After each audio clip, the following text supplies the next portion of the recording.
네이처에 논문을 투고했는데 실험 노트를 보내라고 합니다. 무슨 일일까요? 불쾌하게 생각할 것 없습니다. 연구 진실성을 최대한 확보하려는 최근의 편집 방향을 반영하는 것뿐이니 실험 노트만 보내서 확인해 주시면 됩니다. 노벨상을 받았던 볼티모어가 실험 노트를 제대로 작성하지 못했던 동료 때문에 곤혹을 치룬 이야기를 아십니까? 첫 번째 이야기, 볼티모어 사건. 볼티모어와 이마니시 카리를 포함한 MIT 소속 6명의 연구자는 1986년 4월 25일 학술 잡지 셀의 면역 관련 논문을 게재하였습니다. 그런데 이마니시 카리의 지도로 이에 대한 후속 연구를 수행하던 박사후 연구원인 오투리, 이마니시 카리의 실험 기록 일부가 논문에 게재된 결과를 입증하지 못한다며 문제를 제기하였습니다.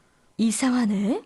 분명히 노트에 있는 대로 실험을 했는데 결과가 안 나온단 말이야.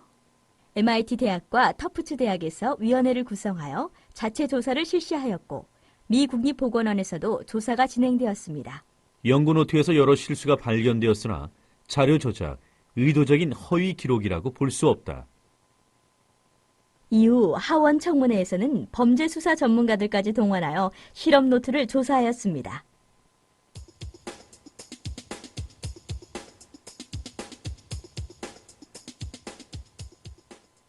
(1994년) 보건성은 재조사한 증거를 바탕으로 이만희 씨의 부정행위를 인정하였고 10년 동안 연구비 지급을 중지한다는 결정을 내립니다.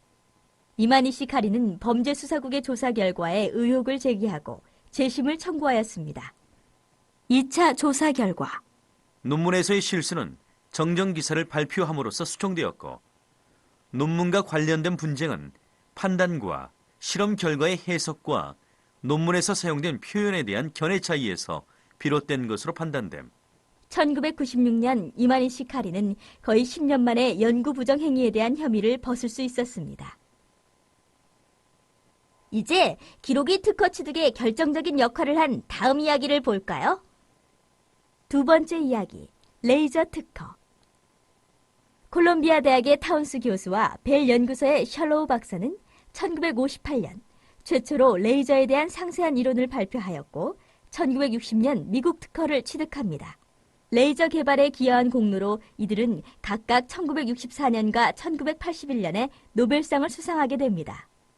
한편 컬럼비아 대학의 대학원생 굴드 역시 1957년 레이저에 대한 아이디어를 독자적으로 개발하였고 이것을 연구 노트에 꼼꼼하게 기록해 두었습니다.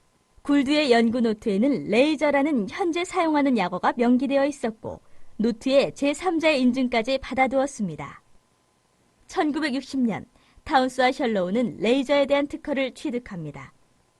1977년 오랜 소송 끝에 결국 연구 노트가 결정적인 증거로 채택되어 굴드는 레이저에 대한 특허권을 취득하였습니다. 연구 노트는 어떻게 기록해야 할까요? 원칙은 누가 보더라도 명백하게 그 내용을 이해하고 믿을 수 있는 형태로 기록해야 한다는 겁니다. 연구 노트 작성은 연구 진실성을 최대한 증명하고자 하는 노력의 일환으로 이해할 수 있습니다.